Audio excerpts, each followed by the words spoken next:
የሩሲያ ሚሳኤሎችን የሚያቆማቸው አልተገኘም። ኢስካንደር ኤም አጭር ርቀት ባሊስቲክ ሚሳኤል አሜሪካ ሰራሹን ብዝሃ ሮኬት ጎራሹን ሂማርስ የሮኬት ማስወንጨፊያ እንዳልነበር አድርጎታል ተብሏል። በተለያዩ ግዛቶች ኢስካንደር ኤም በፈጸመው ጥቃት ራዳሮችን፣ የአየር መከላከያ ስርዓቶችን፣ የሀገር ስሪት ሳይለይ ቦታ ሳይመርጥ ጉድ አድርጓቸዋል ተብሏል። የሩሲያ መከላከያ ሚኒስቴርም ይህንኑ ጉዳይ በቪዲዮ አስደግፎ አውጥቷል። የሩሲያ ጦር በተለያዩ አቅጣጫዎች እየገሰገሰ መሆኑም ታውቋል። የዜሌንስኪ ሰዎች ደግሞ ጦርነቱ ይብቃ ብለው ዜሌንስኪን እየሞገቱ እንደሆነ ተሰምቷል። የዜሌንስኪ ቁልፍ አጋሮች ጭምር ይህንን ሐሳብ እያስተጋቡ ናቸው። ለዜሌንስኪ ቅርብ ናቸው፣ ታማኝ ናቸው የሚባልላቸው አንድ ከፍተኛ ባለስልጣናት በቃ ጦርነቱ ይብቃን፣ ከመሬት ይልቅ ህዝብን እናስቀጥል፣ ያለን ህዝብ እኮ 40 ሚሊዮን ነው፣ 4-10 ዓመትም መዋጋት አንችልም፣ እናልቃለን፣ ይብቃን በማለት ለዜሌንስኪ መልእክታቸውን አስተላልፈዋል። ጉዳዩን እንመለከተዋለን። ይህ እንደተጠበቀ ሆኖ ከሩሲያ ነዳጅ ብገዛ ከምላሴ ጸጉር ይነቀል ብሎ የተማማለው አውሮፓ በከፍተኛ የጋዝ ክምችት ቀውስ ውስጥ እንደሚገኝ ተሰምቷል።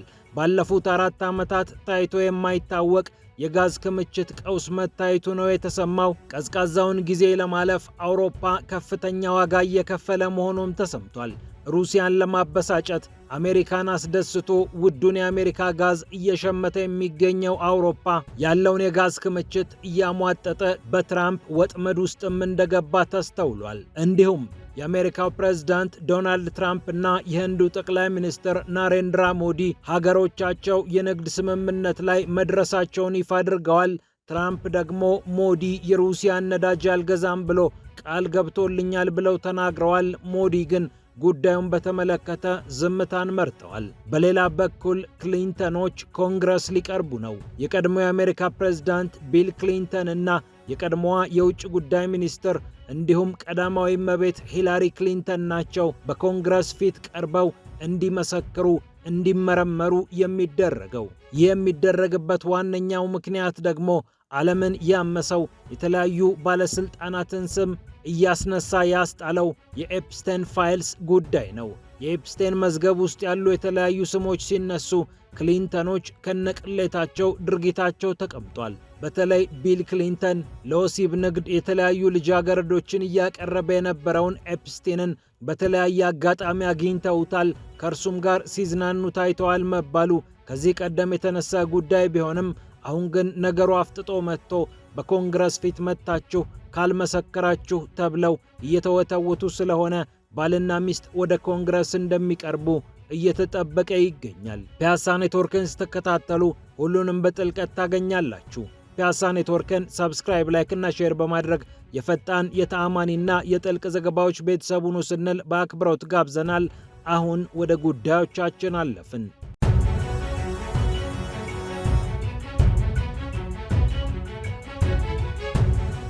ኢስካንደር ኤም ሚሳኤል አልተቻለም። እንደ ሌሎቹ የሩሲያ ሚሳኤሎች ሁሉ አሜሪካ ሰራሽ የሆኑ መሳሪያዎችን እያወደመ ይገኛል። ብዝሃ ሮኬት ጎራሹን ሂማርስ ሚሳኤልን ነው ኢስካንደር ኤም ጉድ ሰርቷል የተባለው። የሩሲያ የመከላከያ ሚኒስቴርም ይህንኑ ጉዳይ በተመለከተ በቪዲዮ ጭምር ማስረጃ እንካችሁ ብሎ አውጥቷል። በካርኮቭ ክልል መሽጎ ወደ ሩሲያ ሲተኩስ ነበር የተባለው ሂማርስ የሮኬት ማስወንጨፊያ በሩሲያ ጦር ታድኖ በኢስካንደር ኤም ጉድ እንደተሰራ በሪፖርቱ ላይ ተያይዞ ቀርቧል። ይህ ከአንድ ቦታ ወደ አንድ ቦታ ቅልጥፍ ብሎ መጓጓዝ የሚችለው በርካታ ሮኬቶችን በአንድ ጊዜ ጎርሶ እዚህም እዚያም ማዝነብ የሚችለው አሜሪካ ሰራሽ የጦር መሳሪያ ዩክሬን ከምትመካባቸው የጦር መሳሪያዎች መካከል የሚጠቀስ ነው። የሩሲያ ቁልፍ መሰረተ ልማቶችንና ሲቪሎች የሚገኙባቸውን አካባቢዎች በዚህ የሮኬት ማስወንጨፊያ አማካኝነት በምትተኩሳቸው ሮኬቶች ዩክሬን ስትጎዳ ቆይታለች።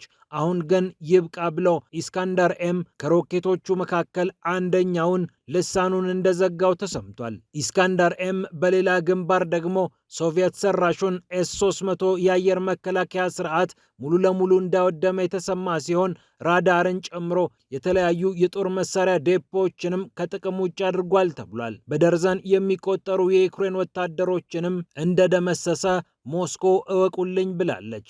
ሰሜናዊ የጦር ክፍል የሚባለው የሩሲያ የጦር ክፍል ከ250 በላይ የዩክሬን ወታደሮችን እንደደመሰሰ የሩሲያ ሪፖርት አመላክቷል። በሱሚና በካርኮቭ ክልሎች ነው ይህን ያህል ወታደር ዩክሬን ያጣችው።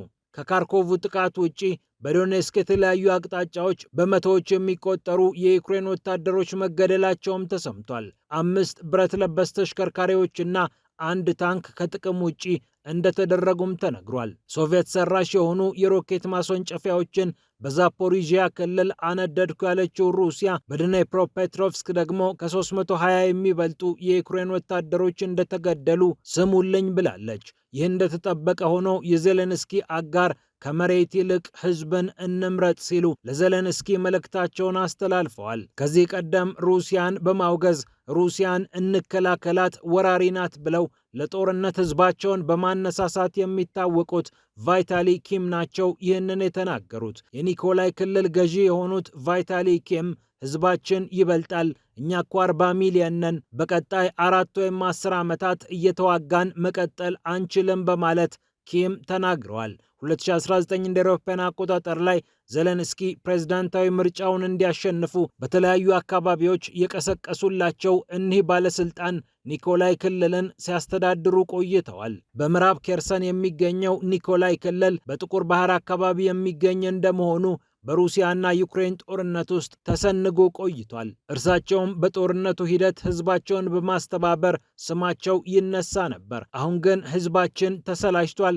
1991 እንደ አውሮፓውያን አቆጣጠር ላይ የነበረን ድንበር አሁን ላይ በህዝባችን ውስጥ ብዙም ትዝታ የለውም። ይልቁኑ ህዝቡ ስለተሰላቸ ጦርነቱ ቆሞ ህዝብ ቢቀድም ይሻላል፣ ከመሬት ይልቅ ህዝብ ይቅደም ሲሉ የኒኮላዩ ገዢ ተናግሯል። ወታደሮቻችንም ሰልችቷቸዋል፣ እኛም ሰልችቶናል፣ ጦርነቱ ይብቃልን በማለት ነው እኒህ ሀገረ ገዢ የተናገሩት። ዜሌንስኪ በአደባባይ መሬት ብንሰጥ ችግር የለውም ብለው ብዙም ሲናገሩ አልተስተዋሉም። በእርግጥ በቅርቡ ትንሽ የተለሳለሰ ንግግር ተናግረዋል። እኛም የተወሰነውን ቦታ እንልቀቅ፣ ሩሲያም ትልቀቅና መሃሉ ክፍት ሆኖ ከጦር ቀጠና ነፃ ይሁን የሚል ሐሳብ እንዳቀረቡም ተሰምቷል። የአሜሪካው ፕሬዝዳንት ዶናልድ ትራምፕ ግዛቶችሽን ለሩሲያ አሳልፈሽ ስጪ የሚል ጥያቄ ለዩክሬን ካቀረቡ በኋላ ዩክሬን ከፍቷት ሰንብታለች።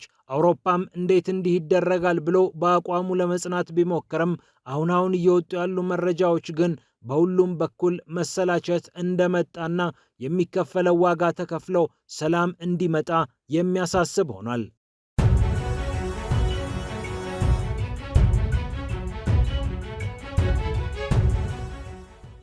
ይህ እንደተጠበቀ ሆኖ አውሮፓ በከፍተኛ የጋዝ ክምችት እጥረት እንደተመታ እየተነገረ ይገኛል።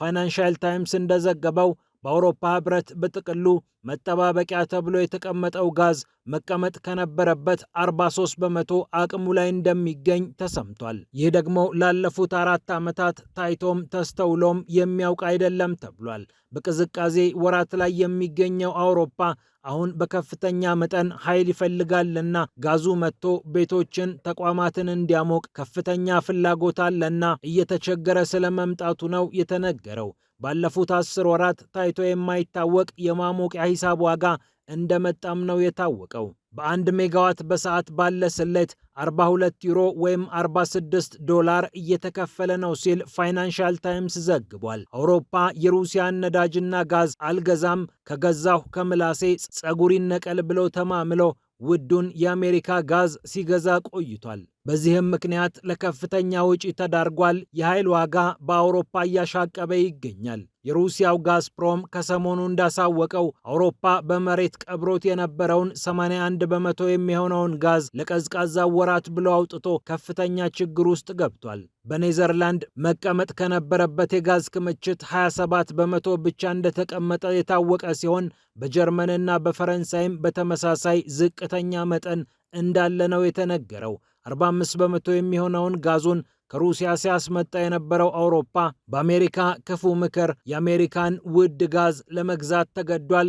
የአሜሪካው ፕሬዝዳንት ዶናልድ ትራምፕም ወጥመድ ውስጥ ከተው እየተጫወቱበት ነው ተብሏል። ወትሮውኑ ጦርነቱ ያስፈለገው ሩሲያን ለማዳከም ብቻ ሳይሆን አሜሪካን ለመጥቀም ነውና ትራምፕም አጋጣሚውን ተጠቅመው ከባይደን የተቀበሉትን መልካም አጋጣሚ በአውሮፓ ላይ ጉልበታቸውን እያሳዩበት ይገኛሉ።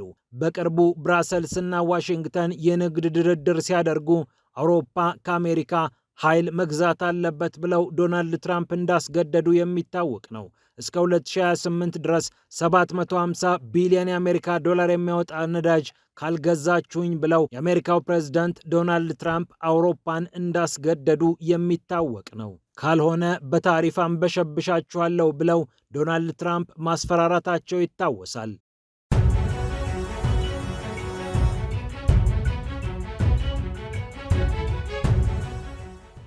ትራምፕን ካነሳን አይቀር ከህንድ ጋር ተስማምቻለሁ ብለዋል። ትራምፕና ሞዲ ይህንኑ አረጋግጠዋል። የአሜሪካው ፕሬዝዳንት ዶናልድ ትራምፕ ሞዲና ህንድ ከእንግዲህ የሩሲያን ነዳጅ ላይገዙ ምለዋል ሲሉ መናገራቸውም እያነጋገረ ይገኛል። ሞዲ ግን በጉዳዩ ላይ እንዲህ ነውም እንዲህ አይደለምም ሳይሉ ከመናገር ተቆጥበዋል። 50 በመቶ የደረሰው አሜሪካ በህንድ ላይ ጥላው የነበረው ቀረጥ አሁን በከፍተኛ ደረጃ ዝቅ ማለቱ ተሰምቷል። ህንድ የሰራቻቸውን ምርቶች 18 በመቶ ብቻ ለመቅረጥ ነው አሜሪካ ተስማምታለች የተባለው። 1.4 ቢሊዮን በሚሆነው ህዝባችን ስም አመሰግናለሁ ሲሉ የህንዱ ጠቅላይ ሚኒስትር ተናግረዋል። የአሜሪካው ፕሬዝዳንት ዶናልድ ትራምፕም ከህንድ ጋር ተስማምተናል፣ ህንድ ከእንግዲህ የሩሲያን ነዳጅ አልገዛም ብላ ተስማምታለች በማለት አውጀዋል። ናሬንድራ ሞዲ የህንዱ ጠቅላይ ሚኒስትር ግን ይህንን በተመለከተ ምንም ነገር ማለት አልመረጡም። የአሜሪካው ፕሬዝዳንት ግን 500 ቢሊዮን ዶላር የሚያወጣ የአሜሪካን ነዳጅና ሌሎች የኃይል ምርቶች፣ ቴክኖሎጂዎች፣ የግብርና ምርቶች፣ የድንጋይ ከሰልና ሌሎች ምርቶችንም እናስገዛቸዋለን ሲሉ በኩራትና በደስታ ስሜት በማህበራዊ ገጻቸው ላይ ጽፈዋል። ከአሜሪካ የሚመጡ የግብርና ምርቶች እንዲቀንሱ ፍላጎት ያላት ህንድ የህንድ ገበሬዎችን የማያበረታታ የንግድ ስምምነት ውስጥ አልገባም ስትል እንደነበር የሚታወስ ነው።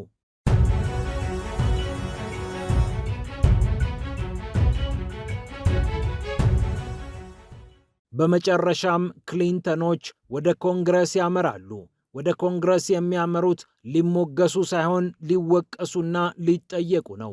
በኮንግረሱ መቅረብና መመስከር አለባቸው ተብለው ባልና ሚስት በኮንግረስ ውስጥ ገብተው ሲጠየቁ ሊመልሱ አቋማቸውን ሊያብራሩ ፍቃደኛ መሆናቸው ተነግሯል። ቃል አቀባዮቻቸውም ይህንን አረጋግጠዋል። እንደ ቢቢሲ ዘገባ ሁለቱ ክሊንተኖች ወደ ኮንግረስ የሚያመሩት በጄፍሪ ኤፕስታይን ጉዳይ ነው። ጄፍሪ ኤፕስታይን በእስር ቤት ውስጥ የሞተ ልጃገረዶችን ለባለስልጣናት ለሀብታሞች እያቀረበ በርካታ ተጽዕኖ ፈጣሪ ሰዎች እንዲቀርቡት ያደረገ ከሙያው በላይ በጥፋት ከመልካምነቱ ይልቅ በጭካኔ የሚታወቅ አደገኛ ግለሰብ ነው። ግለሰቡ በእስር ቤት ውስጥ ሆኖ መሞቱ የሚታወቅ ሲሆን ከእርሱ ጋር ስሙ ያልተነሳ ያልተነካካ የዓለም ተጽዕኖ ፈጣሪ ማግኘት እጅግ ከባድ ሆኖበታል ለመላው የዓለም ሚዲያ። ታዲያ ቢል ክሊንተን ከኤፕስቲን ጋር ወዳጅ እንደነበሩ ይታወቃል። በእርግጥ እርሳቸው ከ2 አስርተ ዓመታት በፊት ግንኙነቴን አቋርጫለሁ፣ ሰውየው እንዲህ በወንጀል ስሙ ሳይነሳ እጄንም እግሬንም ሰብስቤ ከሱ ጋር ያለኝን ግንኙነት አቋርጫለሁ በማለት በተደጋጋሚ እየተናገሩ ይገኛሉ። ነገር ግን የኤፕስቲን ፋይሎች እየተባሉ የሚጠሩ የተለያዩ መረጃዎች በወጡበት ሰዓት ቢል ክሊንተን እና ምስላቸው ሲሽከረከር ኖሯል። ቢል ክሊንተን በመዋኛ ገንዳ ውስጥ ሲዝናኑ በጀርባቸው ሆነው ዘና ብለው ሲታዩ የሚያሳዩ ምስሎች ሰውየው ከኤፕስቲን ጋር ጠበቅ ያለ ወዳጅነት እንደነበራቸው በተግባር ያረጋገጡ ሆነዋል። ምንም እንኳን በኤፕስቴን መኖሪያም ሆነ ኤፕስቴን በሚያዘጋጃቸው ድግሶች ላይ ክሊንተን እንዲህ አድርጎኛል የሚሉ ሴቶች ባይታዩም ዞሮ ዞሮ ሰውየው በዚህ ከባቢ ውስጥ መገኘታቸው ብቻ በርካቶች እንዲያወግዟቸው ምክንያት ሆኗል። የቀድሞ የአሜሪካ መሪ ይላል የቢቢሲ ዘገባ ወደ ኮንግረስ ገብቶ ከዚህ ቀደም እንዲህ አይነት ጥፋት ጠፍቷል ምን ትላለህ ተብሎ ሲጠየቅ ከ1983 በኋላ ለመጀመሪያ ጊዜ ነው። ያኔ ኮንግረስ ፊት ቀርበው የነበሩት ጄራልድ ፎርድ የተባሉት የአሜሪካ ፕሬዝዳንት ነበሩ። ያም ሆነ ይህ ባልና ሚስት ወደ ኮንግረስ ቀርበው ለመመስከር ግድ ሆኖባቸዋል። ኤፕስቴን በሚያስተዳድረው የግል ጀት ላይ ክሊንተን 2002 እና 2003 እንደ አውሮፓውያን አቆጣጠር ላይ ተሳፍረው ነበር የሚሉ ሪፖርቶችም በተደጋጋሚ ተሰምተዋል። በተለይ ቢል ክሊንተን እነዚህን ነገሮች የበለጠ ማብራራት ይጠበቅባቸዋል። ዓለምን እያመሰ የሚገኘው የኤፕስቴን ፋይል አሁንም ማነጋገሩን ማወዛገቡን ቀጥሏል። ፒያሳ ኔትወርክን ስትከታተሉ ስለቆያችሁ ክብረት ይስጥልን ብለናል። ፒያሳ ኔትወርክን ሰብስክራይብ፣ ላይክ እና ሼር በማድረግ የፈጣን የተአማኒና የጥልቅ ዘገባዎች ቤተሰቡን ስንል በአክብሮት ጋብዘናል። ሰላም ለዓለማችን።